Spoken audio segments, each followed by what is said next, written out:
Fantastic. Thank you all for joining us tonight for our workshop AI 101. It's all about getting started and getting you, the foot in the door and sharing some, initial foundations around what AI can do for you. My name is Adam. I'm from the Van Diemen Project. We deliver the Digital Solutions program across Tasmania, as well as just getting involved in awesome things. And it's so exciting to have so many people joining us live for this call, but also catching up on the recording as well. I do want to begin our session by acknowledging the traditional custodians, the land of which we're gathered on, and pay our respects to elders past and present, recognising that this beautiful land has been looked after by so many generations for so many years that we still have so much to learn from. And obviously, even though we are talking about new technologies tonight, there is still great respect to pay to those that have gone before us. So tonight's session, as I said, it's a bit of a Q&A, a bit of a conversation, and so we've got some questions to go through, and then as we go through it live, we have the chat for you to throw questions in. Please ask us as we go, and then at the end of the recording we can have a bit more of a conversation diving into some other areas as well. As mentioned, my name's Adam. I'm from the Van Diemen Project. Probably don't need to say anything else. I've got David and Jared here as well, who are going to join us. So David, do you want to introduce yourself then, Jared? And then we might kick over to you, Bronwyn, to introduce the Business Tasmania information as well. Absolutely. Thanks, Adam. I'm David Cooley. I'm the owner-founder of a small business focused public practice accounting firm down here in Tasmania, based out of Launceston. I'm also the chair of the regional council for my professional body, Chartered Accountants Australia and New Zealand, as you can see from my backdrop slide here. And I'm also the Tasmanian rep on National Council for Chartered Accountants Australia and New Zealand. So that's me in a nutshell. Fire away, Jared. You want me to jump in? Awesome. Yeah. Hey guys, my name's Jared Holmes. I'm based out of Launceston in Tassie, and what I do is I help people with the ings of business. So you're automating, you're marketing, you're strategizing, putting it all together and putting it in a way that's logical to make sense. Fortunately, last year we were a finalist in the National Australian AI Awards, which was really cool because we got to see just how big things are actually happening at an enterprise level for all of Australia. And then, respectively, the same care was then from the large guys, also very interested to see what's happening with small and medium-sized business and how they're currently implementing AI into their business as well. So that gives you a bit of an overview into who we are and how we do things.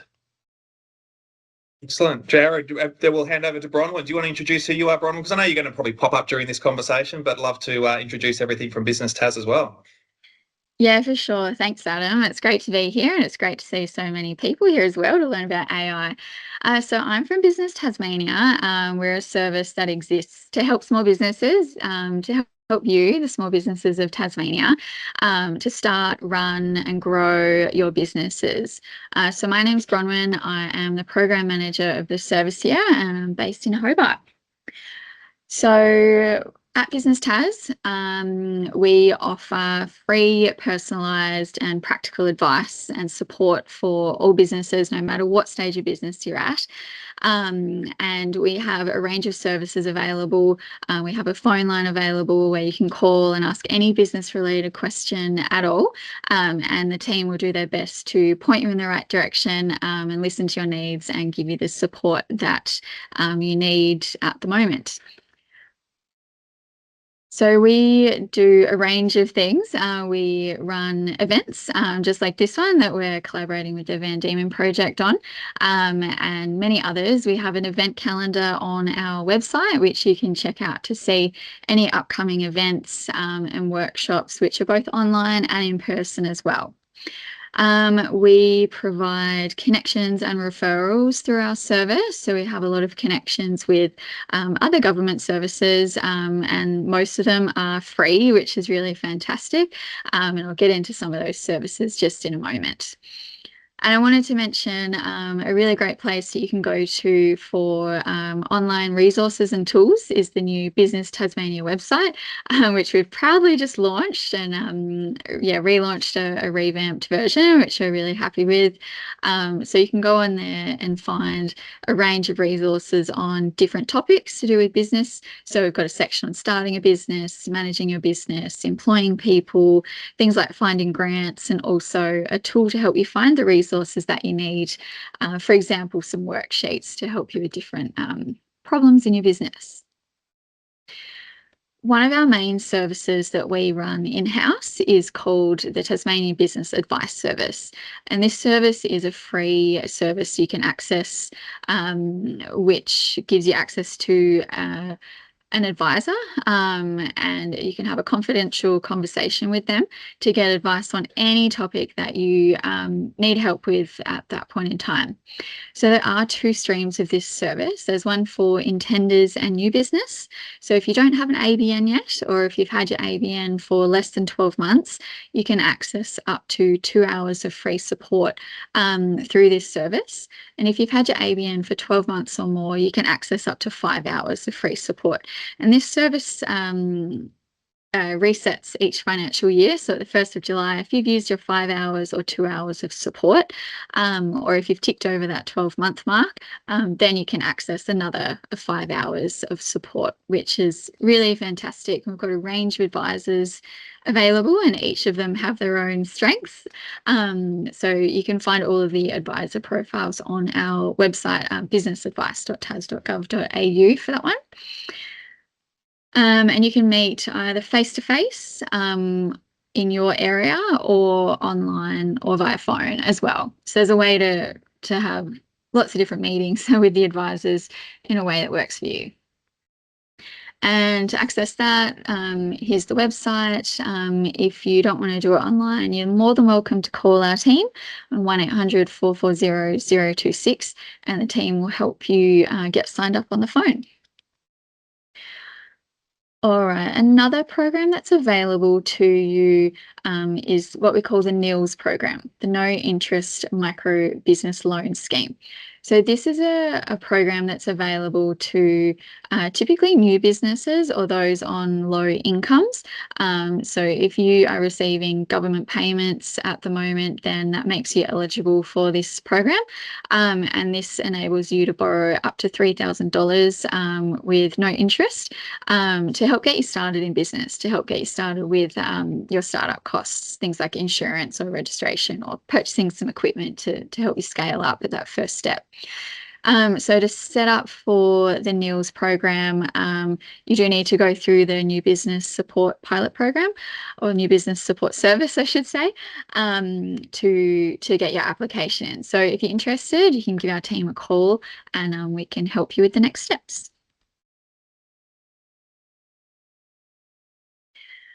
The next service is more for those of you who are about to bring on staff or you currently have staff, and that's the Employer of Choice Assist program. This is funded by the Tasmanian Government and delivered by the Tasmanian Chamber of Commerce and Industries, and you can access an advisor for free through this service. I believe there's no limit to the hours as such, but they can help you with specific queries around HR, things like how do I attract the first employees, how do you keep great employees for longer, how do you build a positive workplace culture, and even things like how do you get the documentation set up to set up that first employee, or once you've got them on board, what are the documents and policies and procedures that you need to have in place. So if you do have staff or are thinking about it, I highly recommend you access this service to get support, because it can be a very tricky area, especially when you're first getting started with employing people. A very similar service is the Workplace Relations Helpline Service. The key difference with this service is that you can get advice immediately over the phone. So you can get advice on things like compliance with Fair Work Act obligations. If you have any questions about pay rates or what awards your staff should be on, you can access the helpline service. And if you have any issues such as a workplace conflict that you need support with immediately. We know we don't want to leave these things for too long. It's really great that you can pick up the phone and get support almost right away. So to access this service, you call us at Business Tasmania, and then we'll put you through to the advisor. Another new tool that we have just launched at the Department of State Growth is the Emergency Ready Business tool. So this is one to help you prepare for those moments that we hope never come, and that is when there is an emergency. So this may be like a natural disaster, a pandemic, or when you have unforeseen circumstances arise in your business. For example, if you, the founder, need to leave for an extended period of time, or you have some big unexpected cash layouts or something similar that you need to plan ahead for. This tool helps step you through to create a plan. And it only takes about 30 to 40 minutes to complete a questionnaire, which will help you devise the backbones of your business continuity plan. So this can help you with things like identifying hazards in your business and some of the risks, assessing your vulnerabilities. It helps you consider how you would respond to certain events, and then helps you create an action plan for yourself and also your team. And you can access this tool for free at emergencyready.business.tas.gov.au.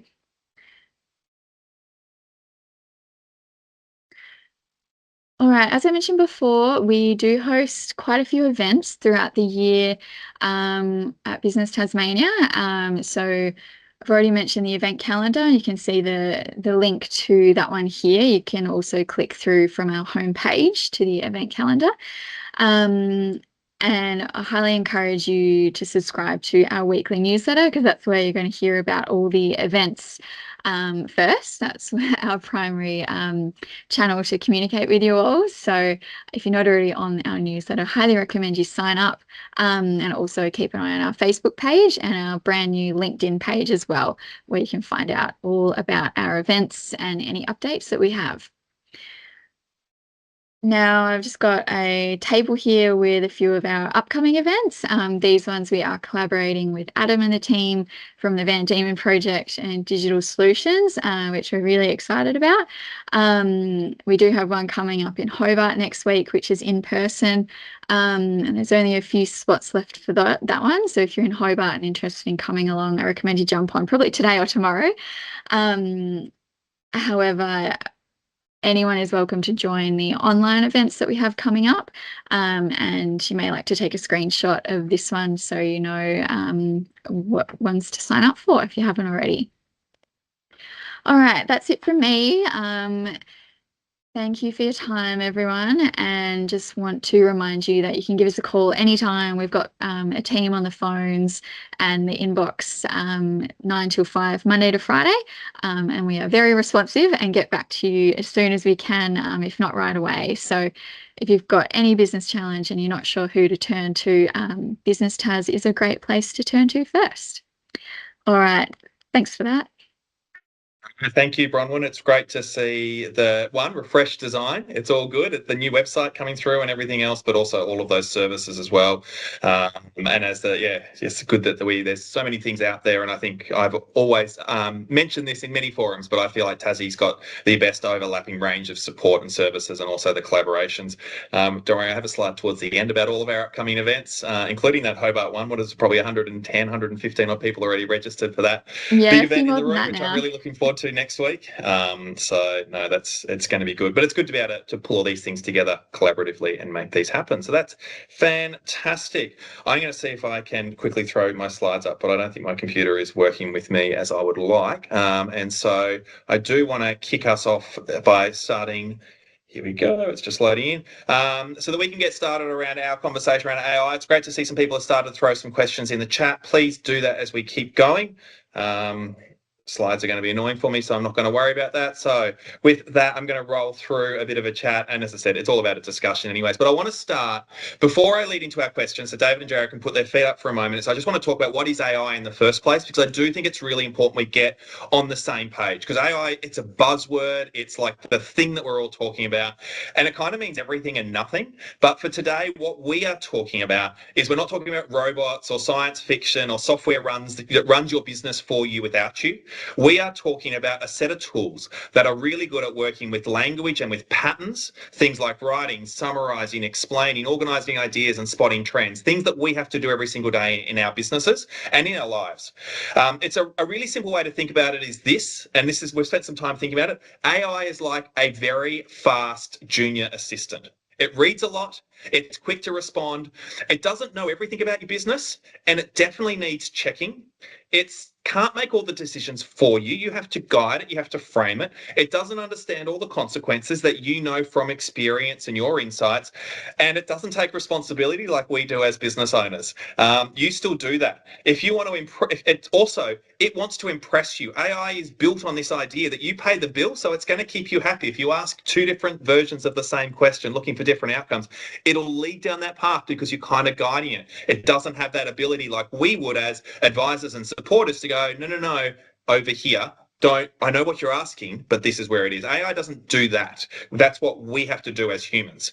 But well used, AI helps you get faster, reduces blank page problems. What am I going to start with? And saves time on repetitive thinking. Used badly, it's when people let it think for them instead of bringing yourself in your small business and doing it with you. So today's all about being practical, about being sensible, things you can try, feedback, advice, thoughts as well that you can go forward with. And so with that, I'm just going to ask some questions. And as I said, please, for those who are live on the call, throw questions in the chat. We'll weave these through. And I'm sure there'll be some things to unpack as we go through.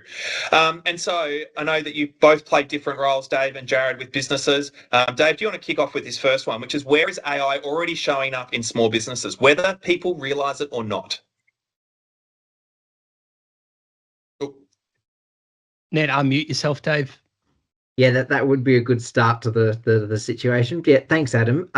So I've got well, for me, it's quite a standard example. Not everyone would be utilizing bookkeeping software with their business, but if you've got a business of any size, you probably are doing it.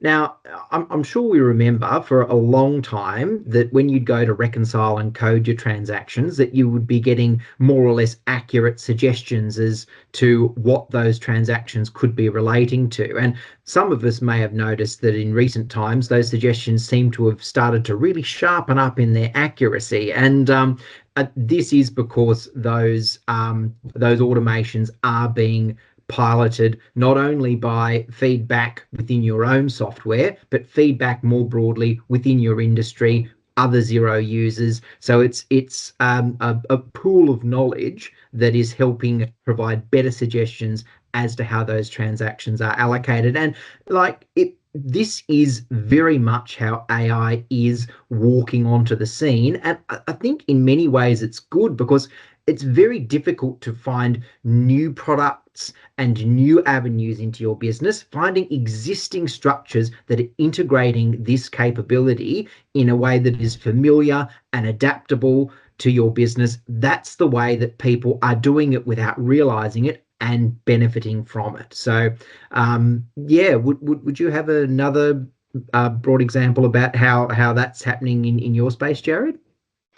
Well, I think with AI, it's already showing up in small business, whether people realize it or not. And I think that AI is showing up in day to day for people without them even realizing, right? Because there's things like CRMs that most people are using. More tools are now starting to implement AI into them to make them perform better as well. But even when you look at autocorrect or predictive voice to text on your phone, that is something that's currently already using that technology. And if you're not using that already, I definitely advise that as like one of the easiest things that you could get started with. I pretty much write everything now with my voice as opposed to typing it. I just find that I take forever typing instead of doing voice to text. And so it shouldn't be a fear of how do I start with AI. It should be like giving yourself a high five and being like, whoa, let's go. You know, we're already using AI in a way. It's then just, you know, going, cool, what's that next part of moving into other things as well, rather than thinking that we've got to just start controlling these robots in our environment, you know, which couldn't be further from the truth right now.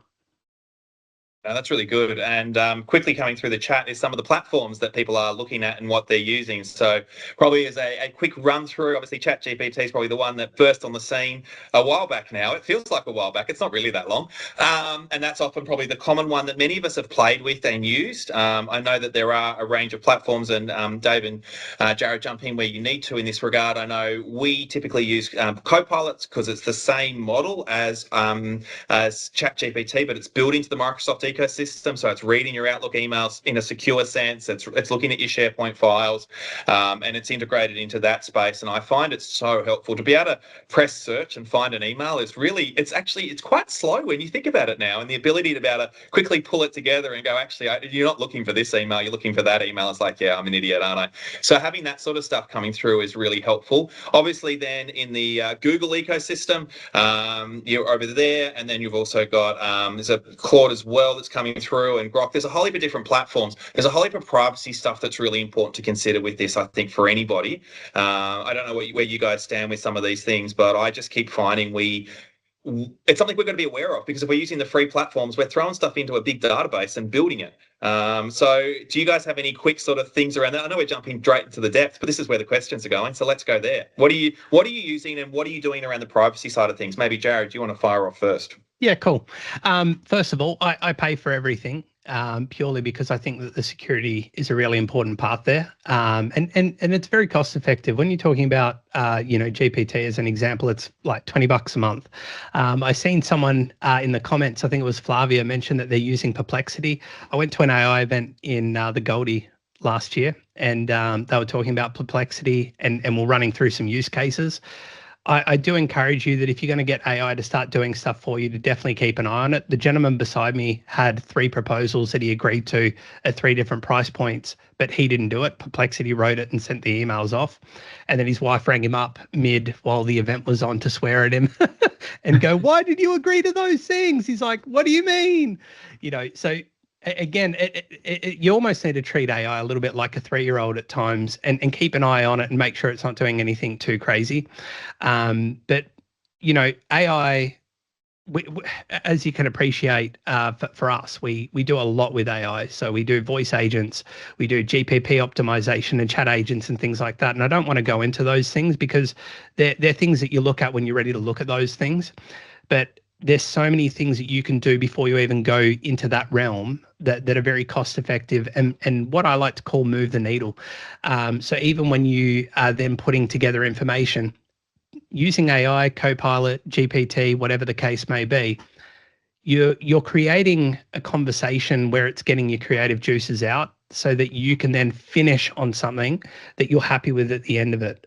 So it's not here to write out your social media campaign or, your script for a video or things like that. It's there to actually help you to build it out. What you'll also notice just on that is the knowledge that it retains from conversations that you have. I haven't moved away from GPT. Our whole ecosystem's in Google. I want to move things into Gem, but there's a massive love for me because everything has been in GPT from day one. And what that means for me is it's very quick to jump straight into recalling or looking at things that we've spoken about in the past.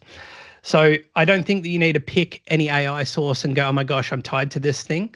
I think that you just start with something, and the easiest way to do it is just using chat. Like I know the very first thing I did was we had our sales coaching. I was working on a workbook, and my brain blows up now, but I was like, oh my gosh, it took this paragraph of me trying to explain my art technique and it's done a full page so I can put this in my workbook, and that was just a game changer in itself. So I'm sure that if AI is new to you, that in itself is going to be an incredible experience. You muted, Adam. You make me feel a little bit better, Adam. Not the only one.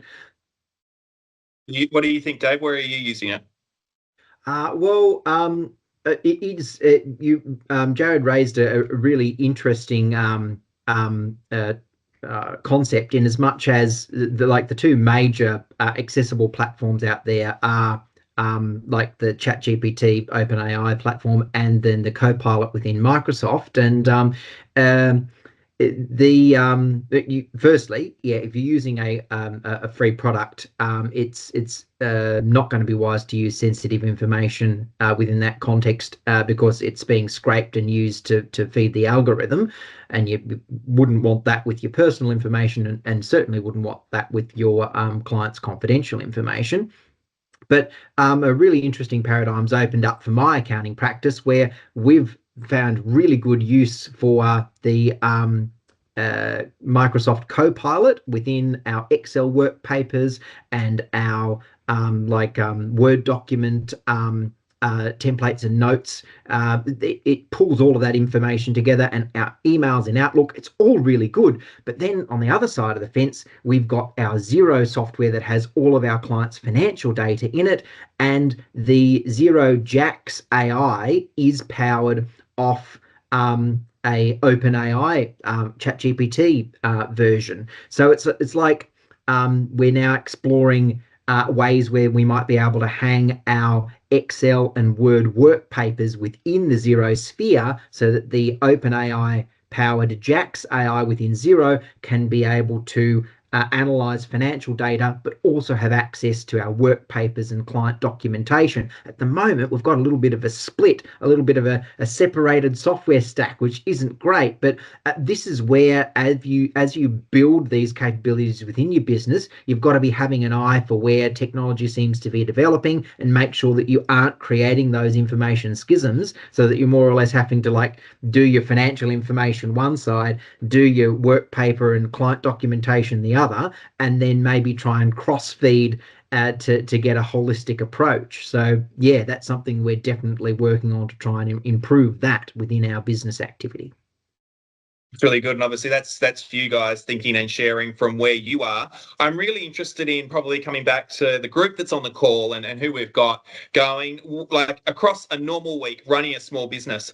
I guess we have a lot of time that we end up using. We all do it. I feel like 40 hours is not the number that we all do. But where do you think in that sort of time space that you think AI can be useful in a workflow?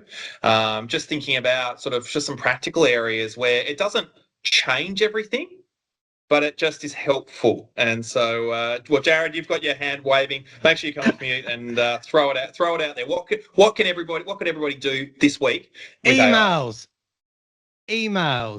Emails is a game changer, an absolute game changer. I don't know if you've ever had a look at it, but just how much time you might spend inside your inbox of a morning, afternoon, and through the day. But it can be insane, the amount of time that's wasted in there. And so there's a million and one ways that you can do this. You can use GPT and just start going, how do I write back to this? It can be used for negative reviews. It can be used for back and forwards with conversations, for context, to make sure that you're staying level-headed and logical with your replies. But emails is easily the biggest thing that moves the needle and saves so much time. If you're looking for apps that do that, Google Workspace has automation or AI automations now where you can do that. But then also there's tools like Fixer. So I've been using Fixer now for probably 8 or 9 months. And that tool's great because it's a note taker. So to join calls like this, but then the moment I jump out of this call, the benefit is that it will already draft an email for next steps and what we're talking about. And it does get better as time goes on, as it's reading into your inbox and things like that. So I would say, without question, in most businesses day to day, because it used to be snail mail and everyone had to wait for those to be sent and received, emails would be the biggest thing that you could make the biggest impact in your business with. Let's quickly jump in before you go through, Dave. I think for me, so I drove to Hobart this morning and I voice recorded probably 40 minutes worth of email responses, used the transcript from that, dumped it in, and then very quickly got the emails. And I don't know about you, I am very very natural in the way that I speak. The way I type is really forced. And so the ability to chat, pull apart all the stuff, dump it into emails, check the context, because sometimes we forget to read a full email. I don't know if you guys we get the summary on our phone and we just go, that's it. That's what I do. Trust me, I read a lot of them. But just having that is really helpful, just to use what you've said, but then actually going, well, how can we make sure there's really good responses, and we can throw that in there and use that really well. Dave, what about you? Where do you think AI is really useful to basically save some time in a work week? Well, I'm actually going to provide an example that really much walks down the middle of what you and Jared were saying. So I do try and be very cautious about sending an email that has just been drafted entirely by AI, as I'm sure we all are, but a really efficient way to like inject your own personal flavor and spin is to maybe have like a lot of voice recorded responses, generate the auto response from the system, mash them both together, and then potentially, if you don't have time to review it, maybe have someone within your business activity that does have the capability to do it. You know that you got your input in there. You put the key points that you knew needed to get in there. Then there's kind of like a catch-all to make sure that previous conversations were brought into it, that it was put into a professional enough format to go out in an email. You've had a human set of eyes go over it, and that response has got out to the client 10 times quicker than it would have if you had to sit down and write that email. So we're working on it. It's a work in progress, as I'm sure it is with everybody. But I feel like if a small business owner hasn't done it yet, they really need to sit down and like logically map the processes within their business. Like, this is how information flows from point A to point B to point C. And you're not even going to know, like, if you're just running out to the marketplace and grabbing flashy, shiny AI products and trying to cram it into your business edgeways, you're never going to be implementing or prioritizing what you need to be doing to fix your pain points. You need to have a bit of an idea of where things are lumpy, where things are getting stuck, where you could do with help to kind of like get things to flow a bit better, and go out into the marketplace and see if there's products to help you actually to smooth that delivery. They are there. There's so many creative, innovative people out there in that space. The problem that you are breaking your teeth on probably has a solution out there to be helping you with it. Yeah. No, that's really good, and I think probably the thing is, and I can see some of the stuff coming through in the chat, it's a fire hydrant. There's so much stuff landing at you. I think the biggest thing is, if you haven't used it before, try just something simple like drafting an email in it, something that's complex, something that's interesting. I agree with what Dave said about transcript and notes. I often have the start of my prompt is in my tone, and it's like energetic and enthusiastic and encouraging. I'm like, yep, great, cool, that's me. And you guys are laughing because you know that's the tone. But again, that's what it builds it on. And it's, for me, once you get those little things done, and it's making sure that it's, for me, it's, and as I mentioned at the start, it's how do you do it with this technology to do that and to build that up. You could write some dot points in an email and quickly sort of then pass it on to an imaginary admin person to help you support that. That's where AI can play a role. It's not to say just respond to all my emails like your guy, Jared, that you talked about, and just say, yeah, just do whatever. It's not going to be good. Please don't do that. But if you are coaching it, supporting it, and using it as an ally alongside you, someone that's sitting with you, that is a great way to see AI as basically as a passenger as you're moving down. But just choose one thing to start, which is the point of what we want to share with you tonight, really, is just here's some ways that you could easily apply it in a simple way.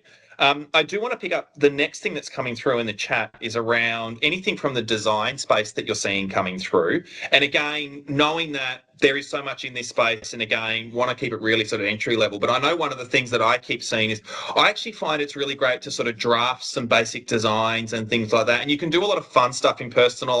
I've done family photos in movie posters, and I've done all that stuff. But from a business perspective, I don't know, from me, I find if you're in a small business that's real and authentic, you cannot beat a human photo. You cannot beat the real thing. There are some designs that we're starting to see come through that are very AI-like, that you look at and you go, oh, like you could have got a proper designer, but you did that. And I understand that sometimes when we've got costs that are tight, we go to those platforms. But again, if we're going to print a big billboard up or even just an A-frame sign out on the street, we want to make sure it's good, and spelling mistakes often appear. So yeah, is there anything from using AI in design spaces that you think is just really helpful to point out and maybe raise, and maybe any risks that either of you see? I'll Jared's let you have a laughing. crack at that first, Jared. Yeah. I just laugh because when AI does something like an image really well, like it just does it really well. And you're like, oh, thank Yeah. goodness. It wasn't a lot of effort that needed to go into that. I just put in what I was wanting, the lighting, the angles and stuff. And I did a nice prompt, one paragraph, and it nailed it. I know I was sharing a photo with Adam the other day, and I reckon I did a presentation with AI. It took me all of 15 minutes, full blown, Yep. 12-page presentation, right? Start to finish. That's how quick it was. And then that one image that I shared with Adam took over an hour to try and get right, because it wouldn't get the lighting right. It wouldn't get the background right. It kept on getting my face wrong. It kept on making me really orange. And I just kept on running on it, new thread conversations. And so that can sometimes happen. The other part of this is when you do get it working relatively well. For example, I do use AI quite a bit, and the reason why I do that is because we offer AI to small and medium businesses, and so I find that there's times where it actually does fit well for our industry, because we are the digital nerdy AI kind of guys, and so it makes a bit more sense to show off a bit of that, because it just shows that we're in that space, we're utilizing it, and we're showing that we've got some skills around it. But it's very ick, I think, sometimes when when people go way too far with AI in something, and a lot of marketers or people in the AI space will tell you that it's really cool, but the reason why it's really cool is because it's really cool to them, and it's really cool to them because it's that shiny new object that isn't Google, that isn't Facebook, so they're very excited about this thing.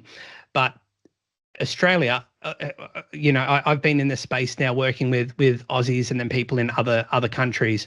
Australia is still a very slow adapter. A recent stat that I seen back in December was that the entire world is using 4% of the entire population is using AI at the moment.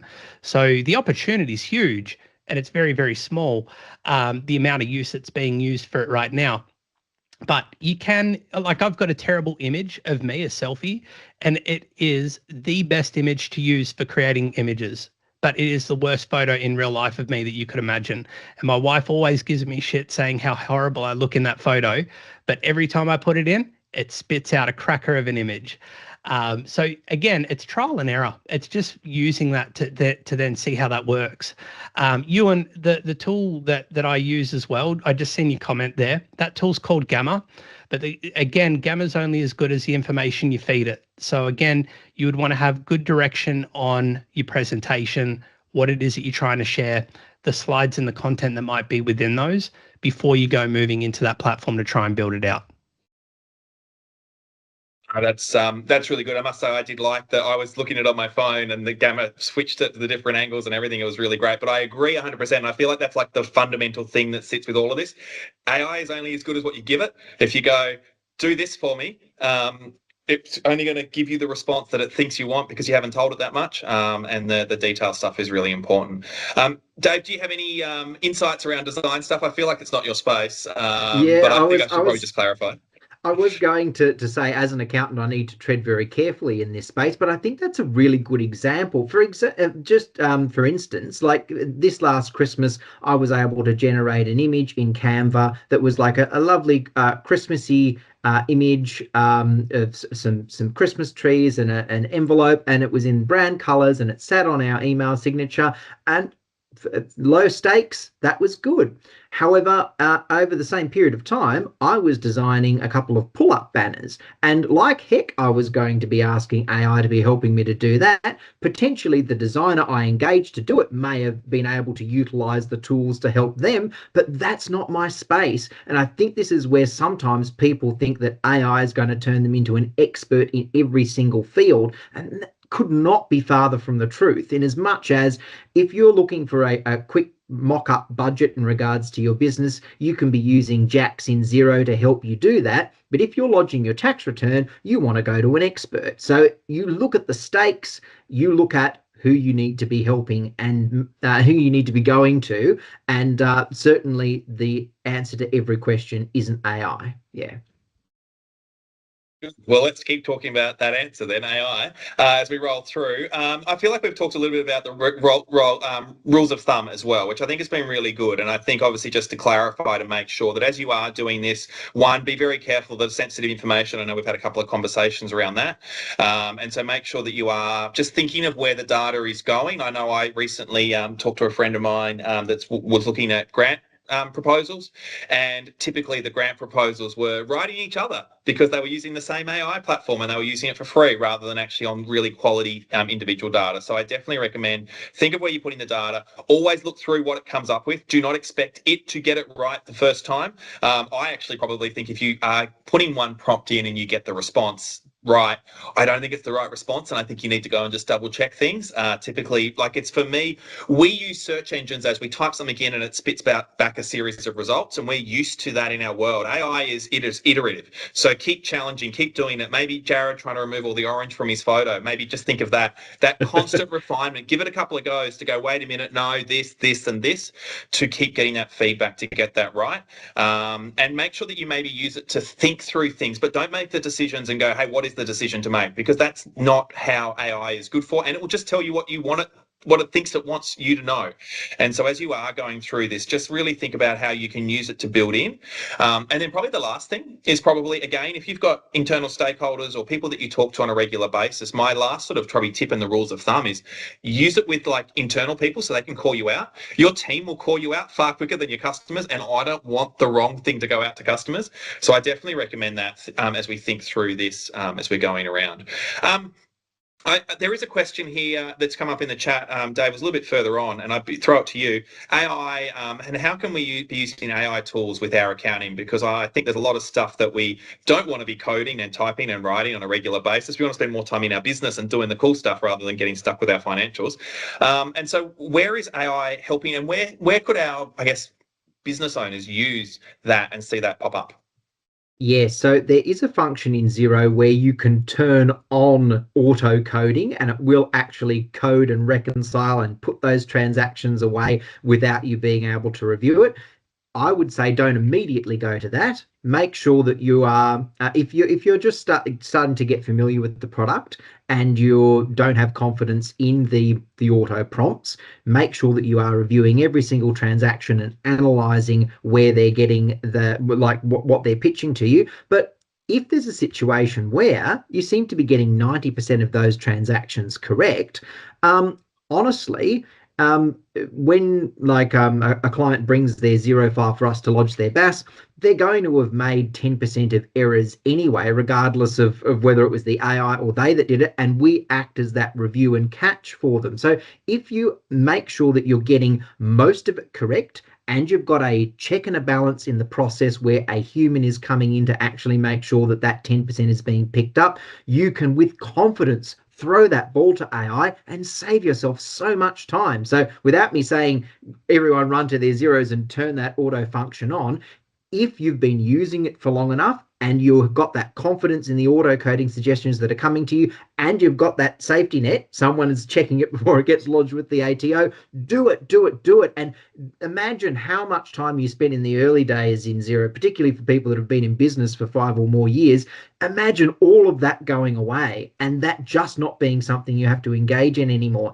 That is just one of the spectacular progresses in that space. And probably another thing that I would mention that has got so much better through AI integration We have a product that, well, it's Dex that partners with MyOb, and it's HubDoc that partners with Xero.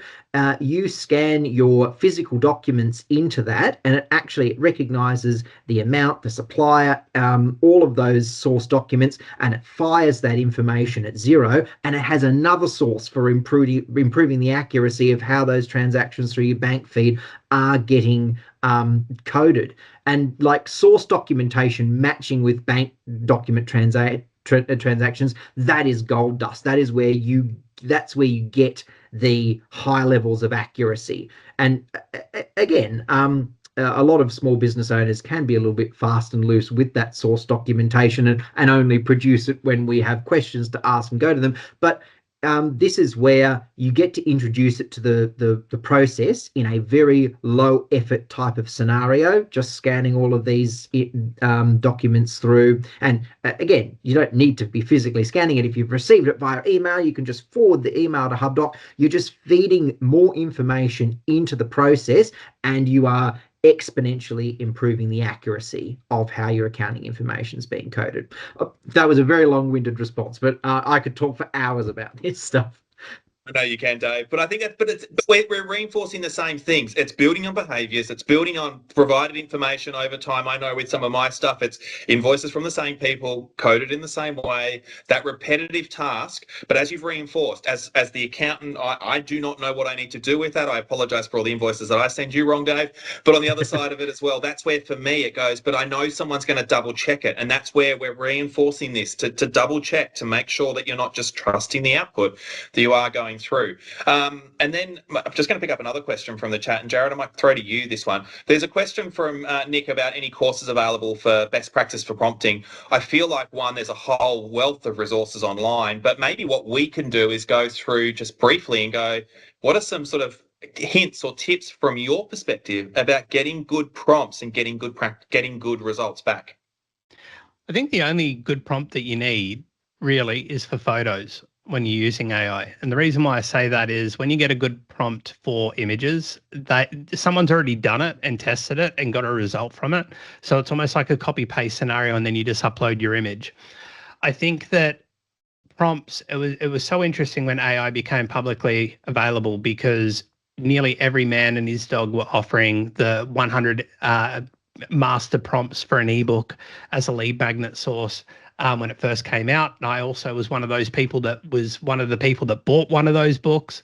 And what I can tell you is a lot of the time is they're just ideas to consider how you might use the start of a prompt. It's not like this big master essay prompt. It's just building it out of something to get it started. What I can say is I do love the voice to text function in most of these tools. And the reason why is when you turn on the voice to text and then you actually blurt it all out and go into high detail that way, that increases the performance of that conversation thread in insane amounts. I mean, insane amounts. I fed a lot of information where I had to do an audit for someone's software system, and something that would probably take 8 hours, we were able to bring that down to about 2.5, 3 hours of work, purely because we had that big conversation of going through there. I find that if you're just doing the text, you kind of do your one-liners and then hope to God that it's going to be enough for it to go, great, here's all the information that you want to try and build this out. And then you get like this 2-sentence reply. You're like, what I would say, because as everyone's said on this call, AI wants to please you. And one of the things that I made a change in my AI last year was I told it that I didn't want it to please me. I didn't want it to make me happy. And I didn't want it just to tell me things to make me feel good about myself. And the angle I told it with me was to be extremely blunt with how I like to do things. And I'm very straight talk, so I'm not going to go in the corner and cry if it gives me a horrible, like, hey, straight talk, this is how it is. But I tell you what, it is something that just really brings you back to reality, when sometimes you go, hey, so I'm thinking about this. And then it's like, no, that's a terrible idea. And you go, oh, okay, right? As opposed to old versions of me using AI where it's like, yes, let's spend 4 hours creating this amazing idea that you came to me with. You know, that's not what you want to be doing there. So I think that there's got to be intent with using AI, and the intent is what creates the prompt. Okay, so if I'm looking at creating content, and I want to make some motivational quotes, tips, or something like that, I'll open up an AI source. I'll turn the voice to text on, and I'll go, hey, so as you know, we help with the ings of business. What I'm aiming to do is create a weekly post that can go out every week over 52 weeks. And what I want it to do is I want it to be a tip, something that's informative, but something that's practical that they can then use, and yada, yada, yada. But notice that is a lot bigger, what I just did there, and I hadn't even finished. That's a lot bigger there when you're doing voice to text to start the prompt with purpose, as opposed to just kind of reading off something. Plus, there's 7.2 million videos on YouTube on all amazing things that are happening right now. So you could look up some 101 prompts on YouTube and you'd get 7 million videos that you could watch to start playing around with those prompts. I think probably the other thing to add to that as well is, and it's probably where you've been using you've been using ChatGPT for a while, I've been using Copilot for a while. It also then starts to learn what you're asking for, because we are humans and we are repetitive and we are asking for certain things in certain ways.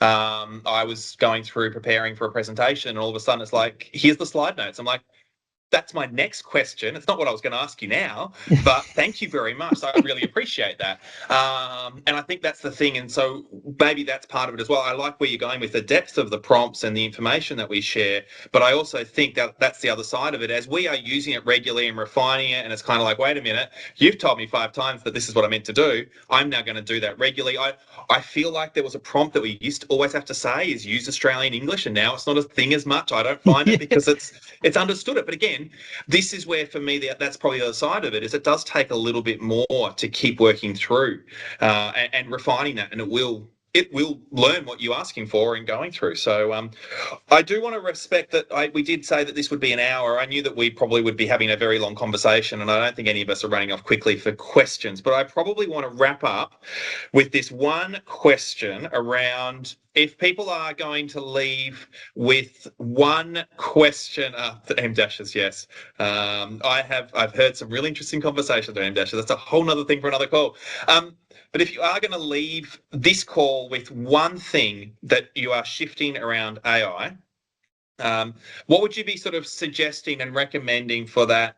I'm going to get better. I'm going to try something new. What would you be saying to people on the call watching this that they should do around AI, let's say in the next week, just to try, just to expose themselves to what they could do with this amazing piece of technology? I might go, Dave, you want to go first, and then Jared will wrap up. If you haven't actually gone through your bookkeeping software program with an eye to see what could be automated, if that's something that you're not confident to do, chat to your accountant about it, because that's something that we do all the time. And if you engage us for an hour or two to come in and automate the process, you would be surprised by how much that will actually change your day-to-day coding and reconciliation within your file. That I'll get the boring bit out of the way there, but I feel that if you are doing something like, if you're responding to, I don't know, a service agreement, explaining to a client, these are like the positive points, this is why we charge these amounts, you have so much repetition where you do that it's part of your process that you repeat each time. Identify those parts in your process, see where you can throw situational detail to Copilot or another, if you've got a paid version of ChatGPT, and see how they will actually, instead of just having a dead template that you never want to insert into every situation, you can throw situational details at a dead template and see how it actually brings that alive in each client's circumstances. And with very little hands-on, you've created a document that breathes your personality that's going out to your client, and you've saved yourself so much time. So yes, have your template, yes, have your situational details, but use your AI engine to throw both of those pieces of information into and see what happens. Yes, you'll have to tweak it, but you'll save yourself so much time. Good, Dave. Jared, what's your thought? What's your suggestion for people to take forward as a bit of a shift they can do in their businesses? I think it's using the acronym KISS, and that's keep it simple, stupid. I think that there was someone that made a comment earlier about the analysis paralysis of AI tools, and it really is. For someone that's in this space, something will come out that's amazing today, and then it'll be surpassed tomorrow. And there's just no use trying to understand it all and learn it all. The amount of people that we have come through our doors that are after some help, they're like, oh, I've been consuming this and I've been downloading that and I've been watching this. It's not the best use of your time. It really isn't. You're better off just to work with partners that understand AI well enough to go, well, you actually probably don't need 80% of those things that you're looking at. Let's start looking at the fundamentals. And fundamentals are repetitive behaviors in your business. So repetitive behaviors are things like, if you're doing emails, well, then look at how you can implement AI into your emails. If you're doing social media, then have a look how you can create images with social media, right? With AI images for your social media. It's using the things that you do every day, because repetitive tasks need to be trimmed down so that they're an easier process overall. Because those things in business, what you'll find is, and I'd love to see who like cameras on for this, but put up your hand if you find that you get to the end of a day sometimes and you're like, where did my day go? And what you find is you then look at all these 5-minute things that you did, right? There's these 5-minute tasks that we all do, but they stack through the day. They then stack through the week. And then sometimes you almost feel a little bit defeated because you get to the end of the week and you're like, what did I do this week? Like, I feel like we didn't move forward. We got a bit stuck there. It's having a look at those things, because AI can help with that, but then staff can help with that as well. So having a look at those processes. The other thing that falls into that category then is, once you find things that you are repeating, another nice AI tool, which technically people don't class it as AI, is automation. Having a look at how you can automate a few things to make life a little bit easier. Things can be so small that are so impactful.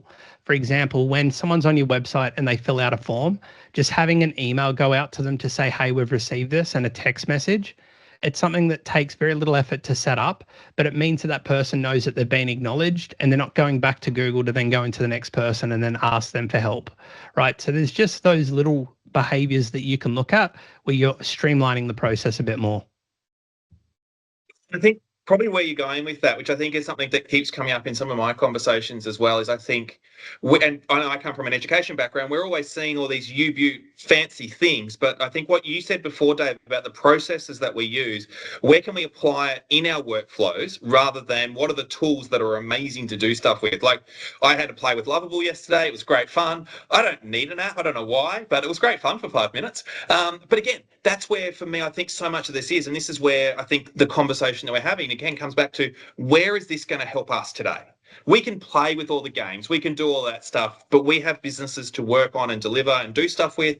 And so where can we use this in an effective way that goes, where in our process is it useful versus what's the new tool that's fun to play with? And I think that's a really important way. And that's where I think your partnerships model works through. And this is where chatting and sharing with other people, hey, what are you doing? How are you managing this? How are you keeping on top of that? We've had a conversation through here, and I know there's a couple of people I've talked to.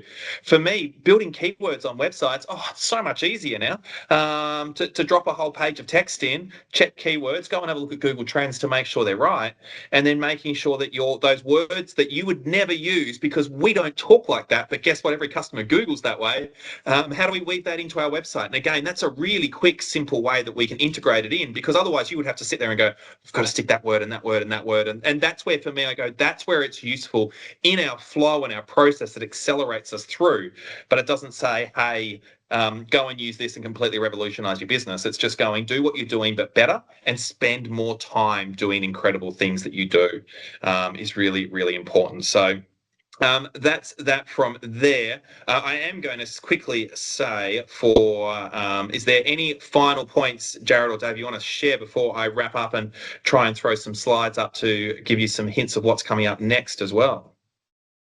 I'll try and be really quick. I think Jared made a really good point where he was like, you got to like stop over analyzing and jump in boots and all.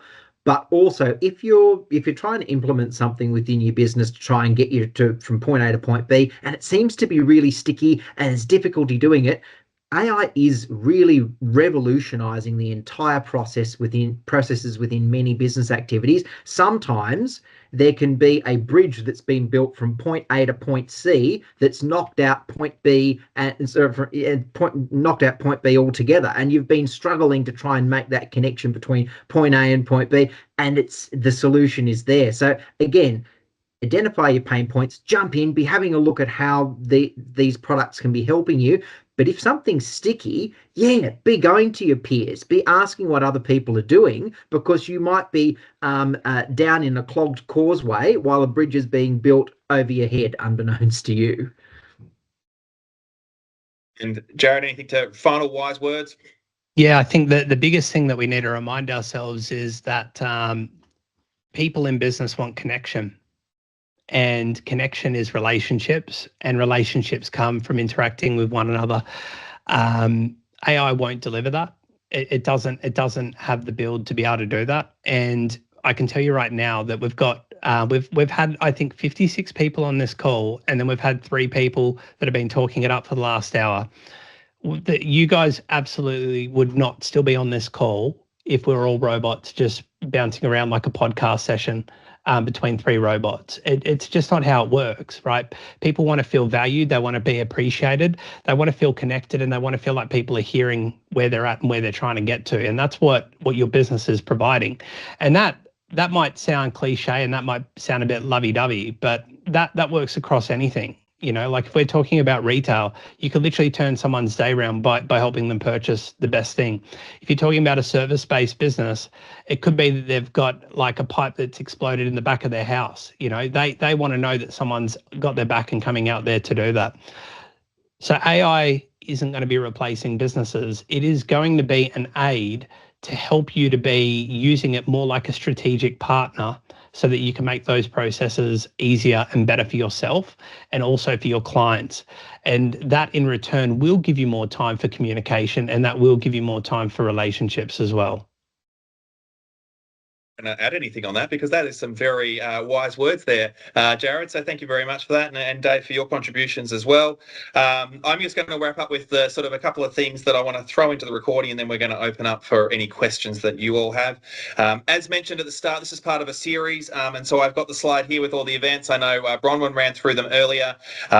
We are talking about AI and automation next week, actually, with Anita, and so Jared just raised about that. If you want to keep going further with that, that's going to be a great session to join. I'm doing one on the 18th around business writing, specifically going into the depths of writing with AI and using that, and some of the points that we've talked about, and getting to a little bit more in the depths of that, and then understanding your customer, looking at market research, and obviously then understanding your target customer, coming up on the 30th. As also mentioned, we've got an event at Hobart Town Hall. There are a few seats left at the back. As I said, about 120 odd people have registered for that in-person workshop.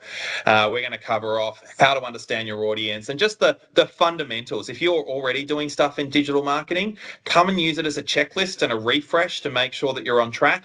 I hope that I will give you permission to stop doing things, is the aim, because we all don't have that much time in business, so we can help with that. And then also, as mentioned, we have our, or as something that we've talked about regularly, is our Small Business Expos coming up. And if you haven't seen the information, it'd be great to see you all come along. The Business Tas team will be there at all of them. Jared will be there at all of them. I'm sure Dave will swing through as well to say hello, and you'll probably see many of the people on the call here as well popping through in Devonport on the 16th of March, on the 17th in Launceston, the 19th in Hobart, with sessions from 12 till 2 and 5 to 7 to keep it short and tight to come in. It's a free event. You can just walk in, but registration means we can tell you what's coming up, including the announcement that we'll make tomorrow that Jared's going to speak at both Hobart and Launceston to share a little bit about some of the things that he wants to talk about. And so I definitely recommend for you to jump onto those. But with that said, I'm going to wrap up the recording there. So I hope that's been really useful for everyone that's watching the recording. And then we're going to open up for questions for anyone else that wants to ask. So